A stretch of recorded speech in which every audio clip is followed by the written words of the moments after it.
Hello, welcome to this episode of URC Unloaded, brought to you by Viaplay. Yeah, baby. Nice. Yeah, baby. Yeah, baby. How are you, boys? You okay? Yeah, good. Thanks, Shanks. You on the tinted moisturizer again, Shanks? You're looking very brown. It's not that sunny in Wales. Do you know what it is? You know, I normally do this in a sauna at work. I'm in my daughter's bedroom, and she's got a load of like Hollywood lights for makeup, Nice, all the way down the side. So I might steal it. Yeah, all right. In other words, I'm looking well. Which looking good. Can't say the same for you, John. How are you? I'm good, mate. I'm really good. Good week. I had a weekend off, so I'm refreshed. I'm invigorated. Well, yeah, we can get into that later. Oh, you're one of our big guys. I saw Ben Fry in the gym today. Ben Fry plays for the Dragons. Yeah. I was having a little chat with him, and I said, "You got Poe this week, haven't you?" I said, "Are you going over?" He said, "Nah, I've been rested this week."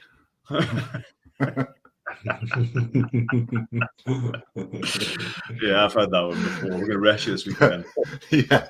Scotland, England, we're going to rest you. First game of the Six Nations.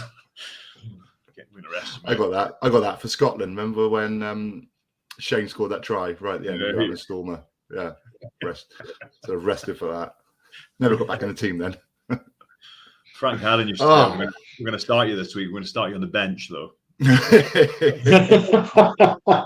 That's genuinely, it's John. We've had a big thing, and we're going to start you. I'm going to start you on the bench. The worst one is when they say, "Look, it's a really close call between you and whoever, but we're going to go with them because we think you'll make more of an impact." Like, Sure. Well, we're meant to have Gerwyn Price on the show, but he is out in Bahrain at the moment, so hopefully we're going to be able to slide him in to this live show as and when he gets online. Probably having some technical difficulties out there. He's out there playing darts. So we'll just crack on, maybe with a little bit of small talk. Is that okay with you guys? Yeah. Yep. Probably fine. Yeah. Dwayne Peel's dropped out as well. There's some sort of recruitment Zoom call that he's got to go on. Although I think he's a little bit embarrassed that I've just absolutely done him over with a handshake. Yeah. So hard not to take this personally, isn't it? People. Someone said it was bullying. That's flat out bullying. Yeah. I was like, he's a friend-ish. So friends, ex-colleague, rugby friends. Yeah. So what we'll do, right, is we'll just crack on with the review so far, and then we'll get him in when we can. Right. We'll start with Cardiff Scarlets. Now, John, you had a bit of time this weekend at home. You watched this one, obviously. Former Scarlet, you keep a close eye on them. Yeah, I thought it was a great result for them. Yeah, huge, big game. Actually, it was a great game as well. The derbies have been good. Sometimes they're a bit underwhelming, but I thought the derby was great. I didn't expect Scarlets to win that one. I'll be honest. I thought Cardiff, former Welsh region, playing pretty well, and the game just got away from them. The two tries almost back to back. Was a killer, but I think the big players played well, which we haven't said throughout the season for Scarlets. I thought Pacho was class. John Davis had a good game. Dane Blacker was good. You know, the big signings, and Lousy were good. I actually thought Lee Halfpenny was class again. He looks quicker after doing his knee. Is it just me, or it looks more powerful, or? Do you know what I think with Lee Halfpenny is that he just fits in that balance really well with the Scarlets, because you've got a bit of X factor in Johnny McNichol, so someone that's just runs the ball back. He's got a great offload, really good laterally, and then you've also got Steph Evans as well. And having that type of player, a steady player in Lee Halfpenny who just nails the goals as well, nails the big moments, I think works really well. There was a couple of big turnovers here. At the end, there was the two big plays by Fox and by Ken right at the end. Shit, I don't know how Ken played. Ken played 80 minutes. I know. He's about 40 years old, and he's still going. I know, and he's still one of their best carriers. Yeah, I don't understand that. Well, he's a quality player, but he just keeps he keeps going. But no, I thought they were good. There were another 2 yellows. I mean, we can talk about the yellows. I think we're going to the one from Tamani. What's your thoughts? There is a little dip in height right towards the end, but it's not significant for me. He starts low, Joe Roberts, and continues low, and Tamani's ended up taking his head off. This was also a red card from Steph Thomas, but I think because Joy Neville didn't give a red card to Tamani, I don't think she could give one to Steph Thomas. Otherwise, imagine the uproar. Imagine. I did think that when it happened. I thought, are they trying to just almost be fair on the fact that they maybe got the first one? This one's, I know they won the game, but there's one of your most senior players acting like an idiot, and that could have cost them the game. John, every time I played against you, you stood on my hand at the side of a breakdown or at the side of the scrum. You were trying to tie my shoelaces. Like, we had good discipline, I think, maybe whenever we were playing. It's more the point that they've got crap discipline, and they're another 2 yellows. But I think I did. You can see it's a big away win. You know, they picked up a good win last week. God, they needed it. It's been a really good start to 2023 from. If you take away the slip up they had against the Ospreys when Lozano got red carded after 5 minutes, that sort of ended the game.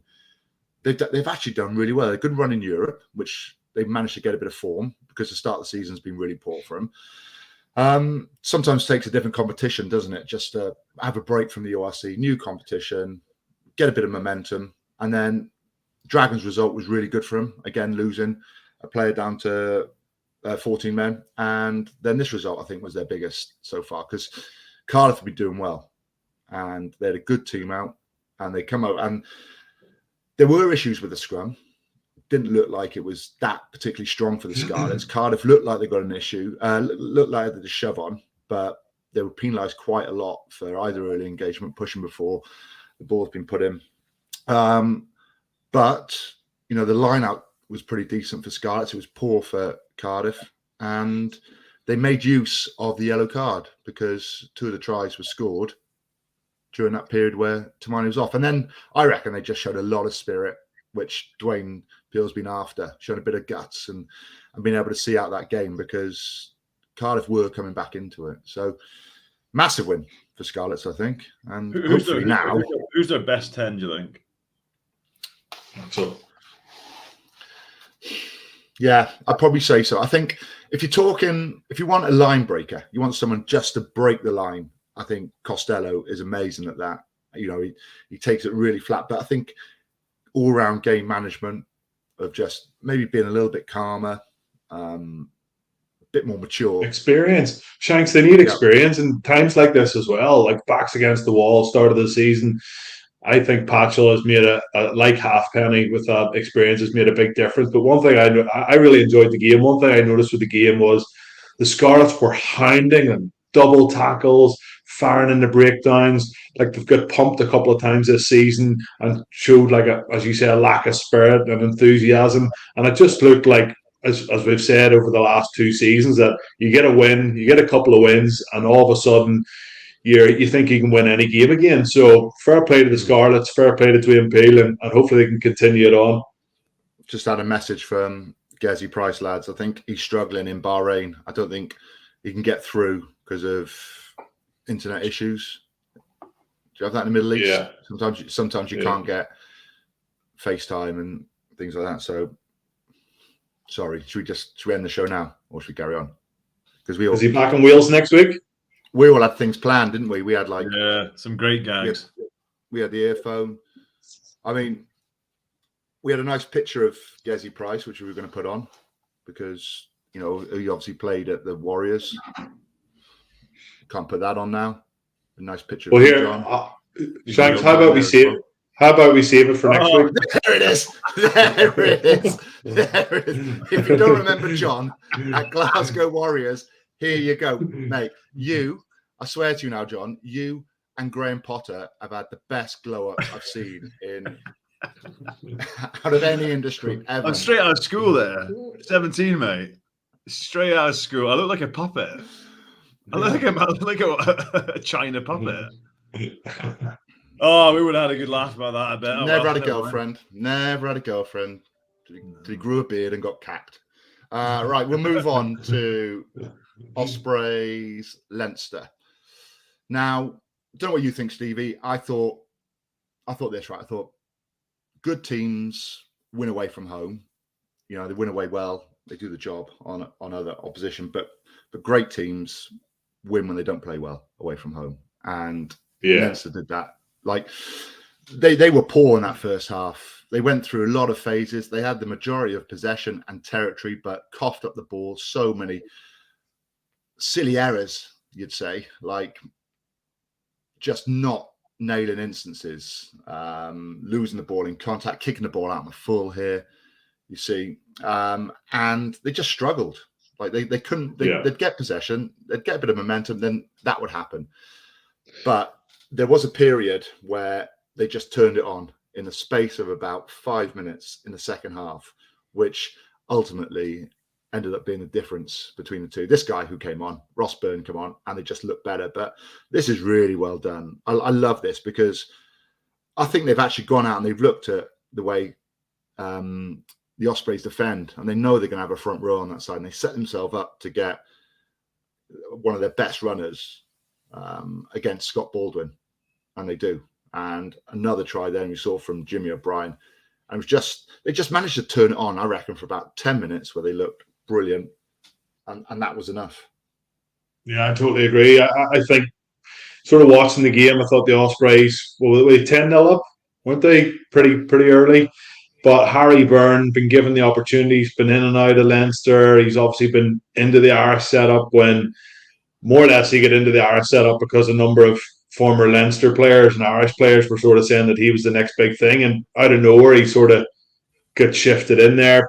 Didn't really make an impact. And I think Ross Byrne is the steady go-to 10 when Johnny Sexton's not playing. And potentially get into this World Cup. Is he somebody reliable for the knock over a penalty in a quarter-final that you maybe need to beat South Africa or New Zealand, whoever it may be, France or New Zealand for Ireland? Quite possibly. So, yeah, it was a good game of rugby. It was an average game of rugby, and fair play to Leinster. They closed it out. Jimmy O'Brien is playing some serious rugby. Good to see Hugo Keenan back. And as you rightly say, Shanks, they only need 10 minutes of quality rugby to break down teams. And fair play. I think last year's game against the Ospreys away from home was really tight as well. Seemed to be, good opposition for Leinster away from home. So Rhys Ruddock, the big man, just keeps on trucking. Really good in the back row. Jack Conan, half decent in the back row. But yeah, once they get that 10 position sorted out, they look really, really lively when Ross Byrne come on. So 11 out of 11 is that, boys? Or 12 out of 12? 12-12, I think, mate. 12-12. Flying high. Like Ospreys have to work, and most other teams have to work so hard to score tries against Leinster.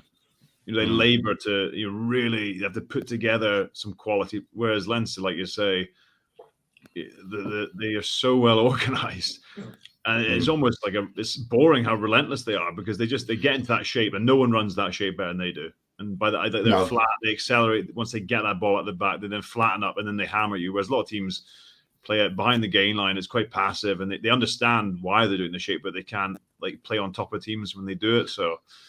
Yeah, you're right, mate. They understand they have to play flat. They get the timing right. If you play moves like that too deep, you're not holding anyone, and it's quite easy to shift off and just push out. But they're all sort of in the same line. They all have the same momentum, the same pace. You've got to slow your footwork down, and they all get it, which is a good skill to have. I tell you one thing though, you'd probably be slightly worried with the Leinster scrum, and maybe that is down to a little bit the Ospreys and their front row and their front five. I mean. That one, to be fair, looks like a Leinster dominant scrum there, but it's given to the Ospreys, and this comes from where the tries come from. Yeah, good try by Morgan Morris. You can see this from another angle, right? Keelan Giles is just yapping non-stop to Ruben Morgan-Williams just to tell him where he is, where the space is, and I reckon this guy's going to get in the Welsh squad. Reckon? Yeah, I think so. I think because. I said it on air. He did, but he played against the best in France in Montpellier away and stood out and shone. I think he was man of the match. He did it again against the top URC team over the last sort of 100 years. And he shone again. And I just don't think you can look away from those performances against the best in the Northern Hemisphere in France. He's a Gatlin type player. He is, but I don't think they can play exactly like Gatlin used to. But the only thing I'd say now is like, it's clear he's a real threat, and he's clear he can break tackles and make breaks, but he just has to develop that passing game, that distributor game. Something that Bundyaki does really well. Just holding defenders and playing the ball behind or playing it short, and having that vision to pick out the short ball, or having that vision to pick out the one behind, because it's such a late call. Like, basically what I'm trying to say is, if he can run like that and have the vision of Tag Furlong, then brilliant, because he's a prop and he's one of the best at it, isn't he? Yeah, no, you're right. The way he pulls the ball back. So yeah, a couple of positives there from Ospreys, which you don't often get from losing results, but they've definitely turned a corner. Here we go, Jonathan Penrith. I honestly believe a South African team are going to win again this season, quite possibly playoffs. Quite possibly South African name. Oh, I suppose Penrith. Yeah, who knows? Scotland. Could be. He's not Scottish. He's not Irish. Steve doesn't want him. And no one in Wales watches this, so yeah.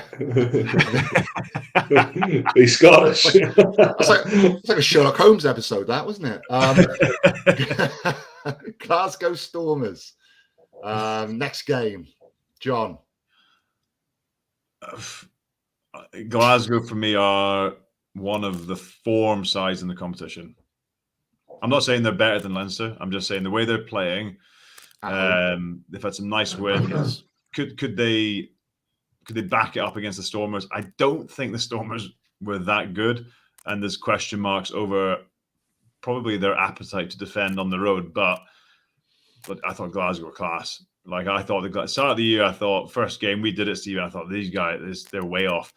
But to be fair to them, they've got better and better and better. And Tui Pilotu and Hugh Jones were unreal. This guy, Cancellieri, was, he's playing a different game at the moment. But it's more up front. They seem to be a bit more physical. They seem to get quick ball. The big players are starting to play well. They're getting the bounce of the ball, but they're playing a nice brand of rugby at the moment, I tell you. That Hugh Jones. 6 games on the spin. 6 games on the spin. There's some good stats. Jamie Lar put some stats up. Fastest ruck speed in the URC. Obviously, they play an artificial. That'll influence it. Most running meters, most tackle breaks, second most line breaks, second most phases. That they call them Huey Pilotu. That's what they call them. Hugh Jones and Tui Pilotu. Very good. 17 carries, 250 meters, 17 defenders beaten between them, 4 line breaks, 3 try assists. Do you remember Hugh Jones when he played against England at Murrayfield? He had a stormer. Yeah. It was like seeing the old Hugh Jones back then, because he was a world beater back then. And I know injuries happen, move club, you lose a bit of form, but mate, he was awesome at the weekend. But Tui Pilotu, I think. Do you know what you remind me of? I saw it today online. Was when Wigan entered the Middlesex Sevens competition, and Tweegamala is just fending people off, running backwards and fending people off. Yeah, mate, that running backwards fending is berserk. Yeah, but he's so compact and he's so strong. He's got such a good fend, and he keeps moving. So he keeps wiggling, wriggling. So you never actually get a proper shot on him because his footwork's really good. He put in a nice kick, a grubber last week for the try against Edinburgh. A nice one this week to get the match-winning try in the 78th minute or whatever. He actually's got a lot more to his game than just that we're talking about Williams, the Ospreys there, maybe need to develop his distribution. He's got that. He's probably the equivalent for me of what Bundyaki is to Ireland. Yeah, agree with that. Totally. Yeah. I agree with a lot of things today, Shanks. But like when you add to your game like that, you become like multiple threats rather than just a single individual running threat where, he's coming all of a sudden, then you become a kicking threat. You become a distributing threat. So it's so much. Where's it come from? Because we've only seen it in the last few weeks. Like he started against South Sea Islanders, South Sea Island somewhere. I think. Yeah, but he started against Wales, I think, in this first game of last Six Nations. Shanks, me and you were at the game, and Like he started. I can't remember who he jumped ahead of, and it was just like it was a pretty random call. And he didn't look like an international player, like, but just shows you a bit of confidence could do. And the rest of the Glasgow team are playing well. What's the other winger called for Glasgow, John? It's the Argentinian fella. Cancelliere. Yeah, where's he come from? Obviously, where's he been? Sorry, for over the last number of months. He's been in Glasgow. He's been but he hasn't played as much, has he? I think he's second top try scorer in the league. He's been tearing it up, but he's not. I think he had a little niggle halfway through, so he missed a handful of games. But like he's again like the foreign players they have, and him, Josh Mackay, they've been brilliant. I think Jack Dempsey's come onto a bit of a game. I think he was really quiet for the first 4. I think he was probably pretty disappointing actually in the autumn series for Scotland. I was expecting huge things. He's found a bit of form again. Richard Gray's playing really well. He didn't play the weekend. It seems a good place to be anyway, Glasgow at the moment.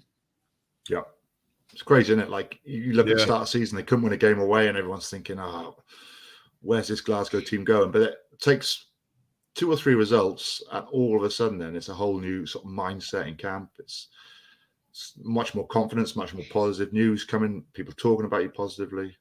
So yeah, any teams out there wanting to do better, just win more, right? Right now, right. We're gonna have to talk about it. I mean, I wanted to leave this. I wanted to leave this to the end, right? We called it. Yeah, and he mocked you for copying me, or for just trying to annoy him. But Benetton 31, Ulster 29. Steve. I didn't see it coming. I thought there would have been a reaction. Dan McFarlane called his players out. He might say that he didn't call his players out. There's been a bit of a spat between the media and Ulster, Dan McFarlane in particular, because he said we instead of they. So we meant we as in we as a group of players and we as a coaching staff and physio staff and everything are didn't look like we didn't care in that Munster game. So that didn't go down well, and then I thought there would have been a bit of a reaction, and that obviously those comments can go one or two ways. You either win the next week and it's quickly forgotten about and it was the right thing to do, give the lads a kick up the backside, or you lose away from home against Benetton that you've never lost before away from home, and it completely backfires. So yeah, it's been another really tough week. However, Benetton were bloody good, lads. They were good for large parts of the game. They stifled the maul in the first half. Their tackle technique, hitting low and hard and double teaming in the tackle. Billy Burns just couldn't get the team going forward whatsoever, taking a lot of ball on himself. Jacob de Stockdale couldn't catch a cold. And yeah, there's nobody in the forwards who's getting them over the gain line. So yeah, it's a bit of a mess at the minute, lads. I think they've lost 6 out of the last 7 or 5 out of the last 6 in all competitions. They've got La Rochelle up this weekend, Seal the following weekend, and then Stormers at home back in the URC.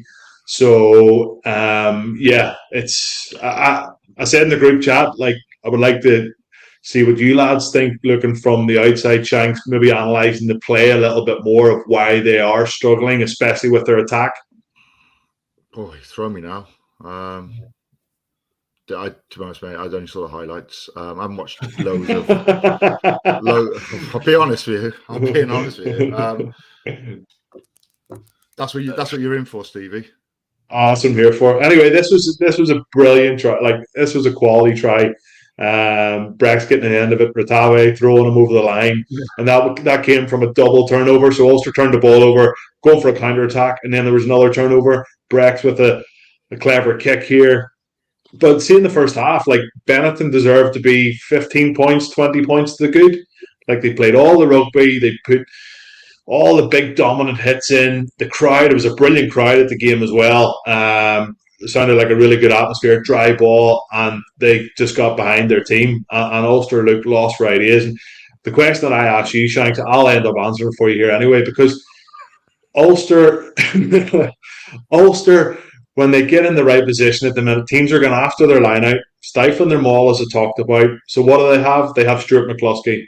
Stuart McCluskey carried the ball really well, but apart from Stuart McCluskey, nobody else was in the game. Nobody else was giving them go forward. Nobody else was getting in behind the gain line. It just was all over the place. Rob Balakoon, he's now picked up an injury. He's going to be out for a few weeks, a hamstring injury. You have Marty Moore, the tight head. He's out with an ACL injury. Sean Raphael, who made over 40 tackles against Munster, he wrecked his ankle there against Benetton, so he's out. So it just seems, yes, they're struggling for confidence. They got on a bad run. Their form isn't great, but their key players, I've said it for the last 5-6 weeks, their key players aren't turning up. There's no leadership on the pitch. Was it they were 9-0 up against Munster second half? They started kicking for the corner. Easy 3 points on offer, turned it down. It just feels like it's all a bit of a mess. And the Ulster fans, lads, are not happy. Like, they're really not happy. And BBC Newsline back here at home, people are getting stuck into it and saying that there needs to be change. Like, I don't think there does at the minute. I think Dan McFarlane's done a really good job over the last number of years. And in my personal opinion, I think that Ulster's maybe overachieved in the last couple of years. And it's all coming home to roost now. And we're seeing an Ulster team void of any attacking ability. What do you think then? When do you think McFarlane will be under pressure then? Like, how many more games down the line? Do you reckon two more? You lose heavily maybe to La Rochelle, and then people start looking for answers? I think he was under pressure after the Munster game. Losing at home, Munster sent up a bit of a mixed match squad, number of changes, got the win, but it was the manner of the loss against Munster, like 380 tackles or something, or 280. I can't remember what it was. A lot of tackles. Didn't fire a shot really, apart from the lovely left-handed pass by McCluskey to put Balakoon in, and then backing that up. I know La Rochelle have got a number of injuries. Dante hasn't played. Antonio got injured at the weekend against Toulouse. Bourgaret, he got injured as well. Will Skelton hasn't been available the last couple of weeks. So it'll be interesting to see what team Rog puts out. But if they get pumped, Shanks, if they get pumped by 50 points, like we've seen Glasgow at the end of last season, when they got their backsides handed to them over in Leinster, like, sometimes there just needs to be a decision made. However, I don't think that's going to happen in the next couple of weeks. When you're under pressure, right, what do you want? Like La Rochelle away and then Sale at home? I mean, they are two tough games, aren't they? After that, it's a tough game. It's a tough place to put 30 points on Toulouse at the weekend. They got 9 or 10 scrum penalties, absolutely obliterated the Toulouse scrum. But La Rochelle give you opportunities. They are a bit loose as well. And Ulster, I know we're going back to that second half in Europe, that they come back and scored a raft of tries and ended up getting 2 points out of the game.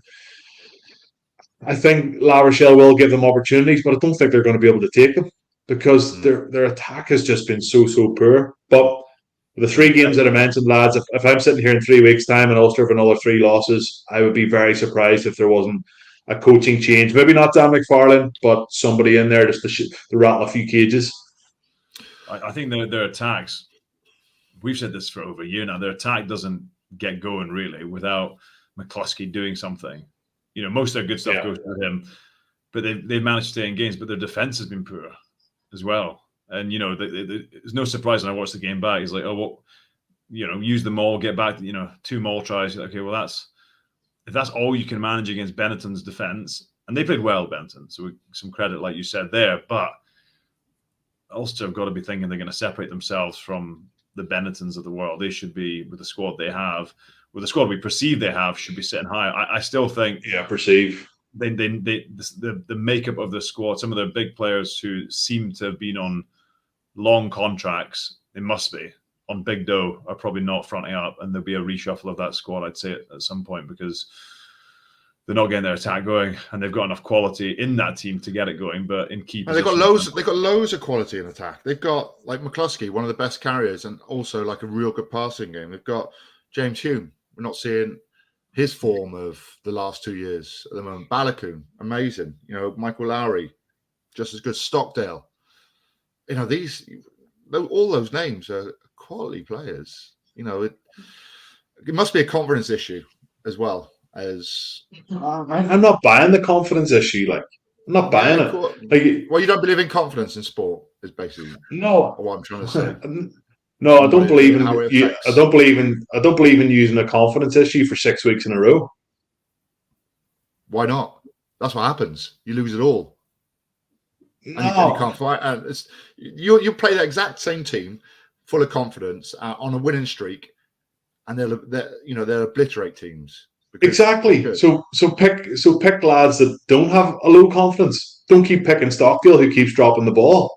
Pick Ethan McElroy, who was brilliant against Leinster in the first half and scored a couple of tries and has been unbelievable for the last couple of. Pick him. What? So Ethan McElroy is going to be the difference between beating Benetton? Well, Stockdale made 4 turnovers in the game. So if McElroy makes 1 turnover out of those 4, are they going to have a better opportunity of winning the game? Of course they are. All right. Well, we better move on before we get into a fight. Have you? Right. Some positive news now. Some positive news. Edinburgh. Zebre. Come on, Edinburgh. The Gunners. Did you say that's the best? Did someone say that's the best Edinburgh have played? Yeah, Mike Blair. Mike Blair. Mike Blair said in his post-match interview that it's the best win of the season. Yeah, which you can interpret in different ways. I think it is. I don't think he means that's the best they play. I think it just means it's probably the most important because they like also they were a shot of confidence, and they could, it was they scored. You can see it here, 1.5 minutes left, and they're 17 all at home against Zebre, who haven't won a game this year, this season. Sorry, and Harrison comes on and scores a good try, and they find a way to win. I tell you, if they'd lost that game, jeez. John, I thought they'd probably. I know they take out the last 5 minutes. They probably deserved to lose the game. I thought Zebre showed a lot more intent with ball in hand. It wasn't a cracking game, let's be honest. The conditions were so poor. But with a 30-mile-an-hour wind at your back, there was a turnover right on halfway line with like 8 minutes to go on the clock. I can't remember the Zebre player. He just had to kick it, nudge it over the top. The wind would have put it down there, and he didn't. He carried it in, and Edinburgh got a turnover, and that was it. They went to their maul. The maul defence of the Italian teams was really, really poor, but take your hat off to Edinburgh for the last 5 minutes. Harrison was good, but the difference for me, guys, was Bill Mata. Just give them that go forward, give them that 15, 20 yards, even that pick off the base and the lovely pass just to keep the momentum in the play. He was a real difference, and that is somebody that the likes of Ulster don't have at the minute. And they're so crucial to have in your team. So fair play to Edinburgh for grinding out. I thought Zebre showed a lot of improvements. One thing for me was their scrum, their big tight head. What a player he is. Nasoro, I think his name is. Quality operator. So yeah, let's see a bit more of that from Zebre as the season goes on. Interesting seeing Kinghorn at 11. Scarlet. Yeah. We spoke about it last week. Is there a move back to 10 from with Healy coming across? I don't know. Yeah, it's not much confidence, is it, when you're 10 to your wing? Like he's versatile. Apparently, that was anywhere in the back line. It was down to chatting to a few people on site. It was just down to the numbers that they're struggling with back 3 players because of injuries. So Blair Kinghorn slipped in there, but Blair Kinghorn was hardly in the game. He didn't have a brilliant game, so tough one for him. But yeah, Ben Healy obviously coming across, so it'll be interesting to see if Kinghorn shifts out back into the back 3. I know we chatted about it last week. Do you think Healy will be in the Six Nations squad? Yeah. You do? Oh, yeah. Shanks, you agree? Yeah, I think so. I'm trying to think who else would be in there. Hastings is injured. Yeah, I suppose Hastings is out. Yeah, Finn's going to be there, obviously. Finn's not getting picked. I'll tell you who's playing well. Harassing. Tom Jordan at Glasgow is playing well. How do you think the morale's going to be, John? Just going a little bit off the URC now with in Scotland camp when they meet up with Gregor Townsend applying for the job in France. Allegedly. I think it's come out since that he's been contacted rather than he's made contact, which I think makes a bit of because I read that he applied for it. I know that you can't believe what you read most time, but it said he had applied for the job. Mignoni tried as well from Toulon, but they wouldn't let him. I don't think as a player, would you care? I think you would. When he's talking to you about the future and the plans, and you think, well, hold on, mate, you probably got one eye on joining France, trying to win a World Cup. Don't know. I don't know whether you probably think a little bit. Oh well, he's jumping ship, so what does it matter, really? Maybe a little bit. Yeah, but then that's sport. I think most of the guys with contracts move clubs is a bit different, isn't it? But I think he's off contract after the World Cup. Be interesting to see what happens. The coaching merry-go-round. Eddie Jones, maybe, who knows? Steve, Munster 33, Lions 3. Yeah, brilliant result. Good win. Young Paddy Patterson, who started against Ulster a couple of weeks ago, seems to be keeping Conor Murray out really lively around the base. Coombs played really well. It's good to see him back in form. There's Patterson just taking a bit of a gap, but it's pretty poor defence from the Lions. The Lions didn't really turn up for large parts. The game was over at this stage, trying to crossfield kick. A great carry back and just showing a bit of gas. Look at that score there, 19-3. That's actually not too bad considering the Lions are playing in Munster, which is a tough place to go. But just the onslaught at the end, 33 points to 3. That's pretty much a hammering by the end, but it didn't seem that way all the way through.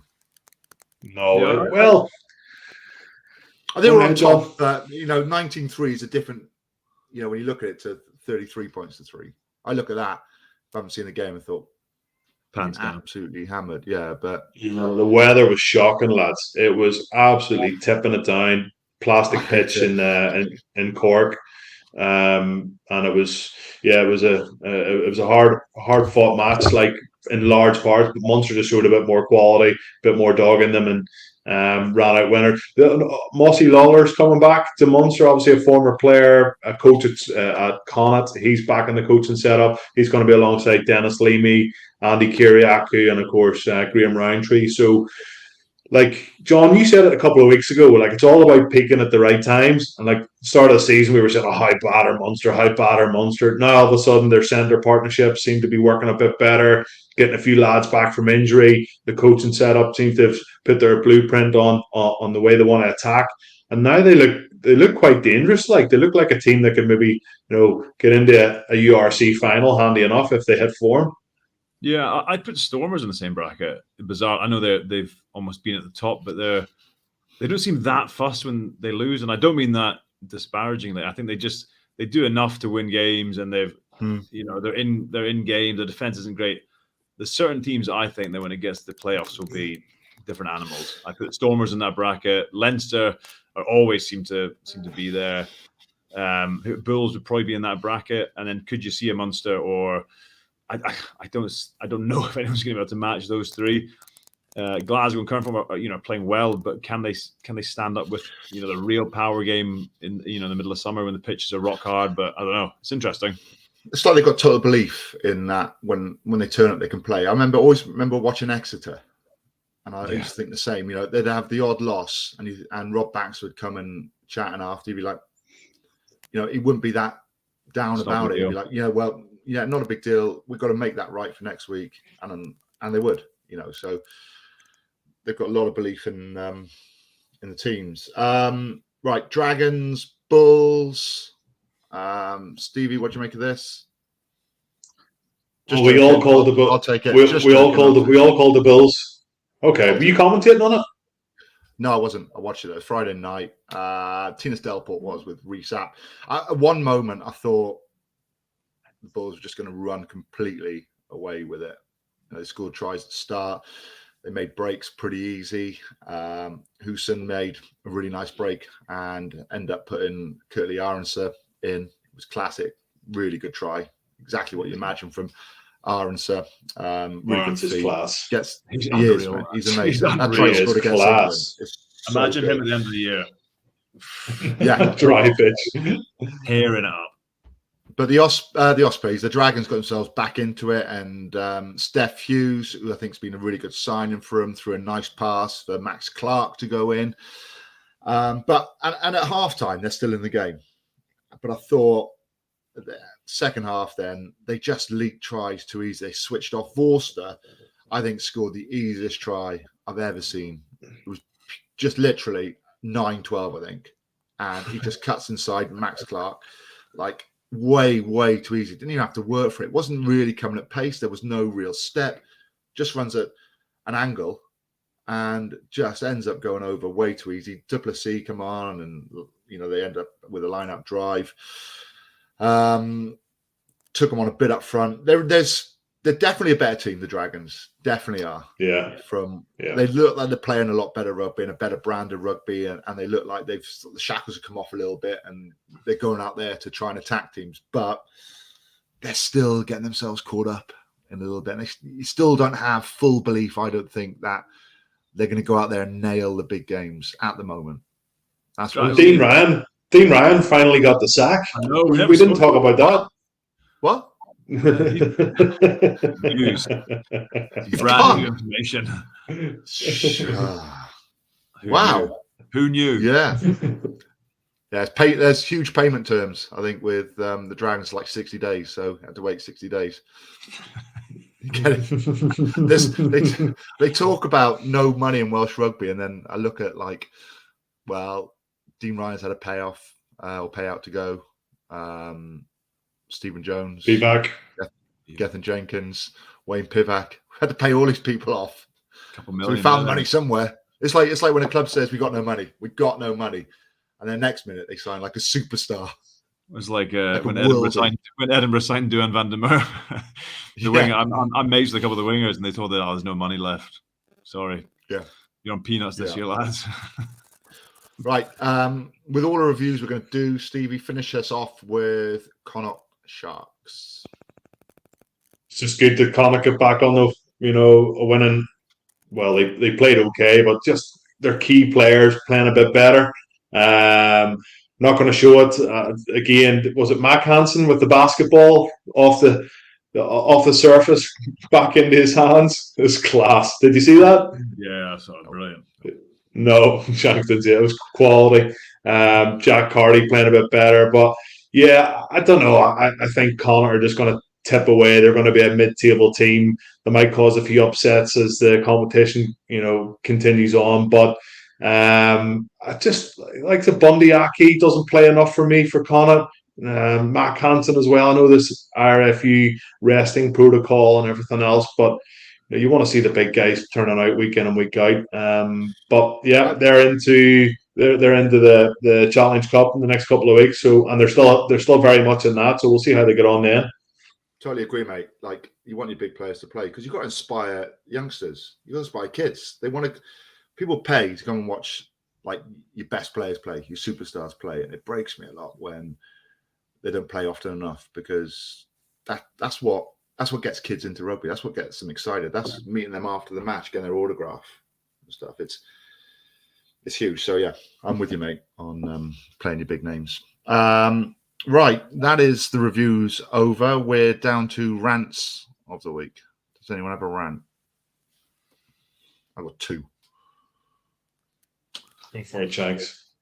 One is dishing out yellow cards when there should be red cards, which we saw in the Cardiff game. And the other, I don't know if either of you are one of these, is people that shout sneeze.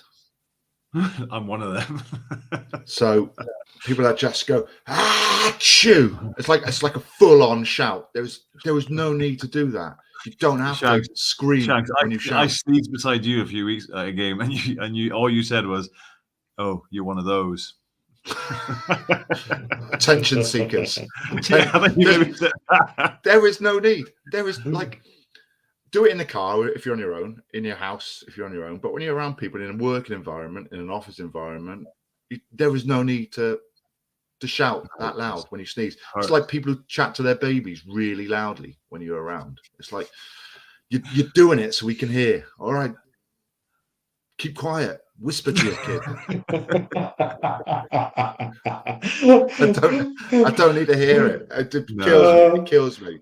That's so funny, Shanks. That's so funny. I was at soft play today with my wee one, and like there's a woman standing at the end of the slide going, "Oh, well done!" It's just like, oh, please don't let that be me.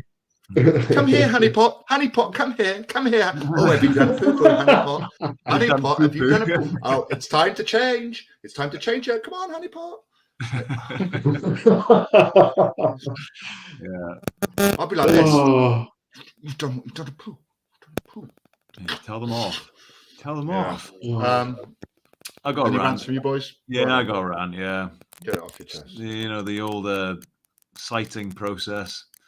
And bans in general. It's an absolute shambles, man. Surely we can't be like. I don't know whatever your take is on what happened with Joe Marler and Heenan in that game. I don't understand how you get banned and then have half of it taken off. It's all the time though, and the same with the Farrell. Whether you like, obviously what he did was, forget the degree of it, but the ban is the ban, and you take a week off to go to tackle school. Sounds like Bobby Boucher.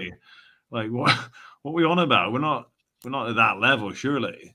100 caps for his country, should know how to tackle. Yeah, exactly. So I think there's a lack of integrity in the whole citing process at the moment, especially if you're leaving it in the hands of your own unions. I think it's embarrassing.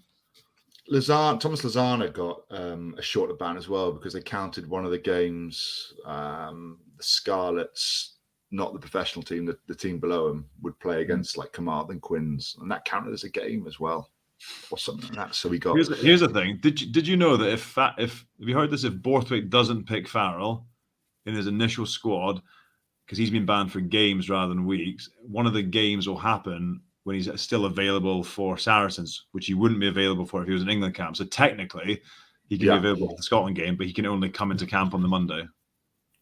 Like there's integrity in this. Like we all know Farrell's going to be in it. You'd just rather him come out and say it. Yeah, he's in my squad. Yeah. Good point, John. Good run. Yeah. Well, we were due to have Dwayne Peel on the show, but he can't make it. Gavin Price can't make it. So Peely's got an interesting nickname, hasn't he? Ooh, has he? I've called him loads. Gareth Keenan from The Office. Starts with S and ends with K. Swanee, Samsonite, Swammy. No, I not one for air. I'll message you. Okay, well done then. Good. Thanks for mentioning something we can't put on air. Presenter's choice. Here we go. Presenter's choice. Team Harry or Team Wills, Team Kate or Team Megan. Oof. What do you want to go with, lads? It's called presenter's choice.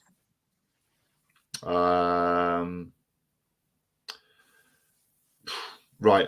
We'll just reel them off in order. Wills, Kate, no. All right, okay. You're on with Harry and Megan, are you? No. I'm on the Wills camp. Well, sorry. Yeah, Will, Kate, no. Will, Kate, no. What are you, John? Yeah. All right. So what was the last one? I just realized what you're doing there. Will you read his book? Oh right. I'm gonna mix it up here. I think I'm Harry, Kate, and yes. Okay. Yeah. Yeah, you couldn't pay me to be in the royal family. But I hate it. Neither. You're sort of are in Scotland, aren't you? Yeah. Live in a castle. Royalty. It's brutal. We got 100 million for Netflix, apparently. I'd probably do that. What? Apparently, yeah. I mean, it's pretty bleak. It's pretty bleak when you look at it and all the stuff they're going through with the media and paparazzi, and you got clowns like Piers Morgan and everyone giving their bit. To be fair, he's not held much back. Well, you say he's not held much back. He probably has held loads back. Yeah. And that's saying something because it's all coming out.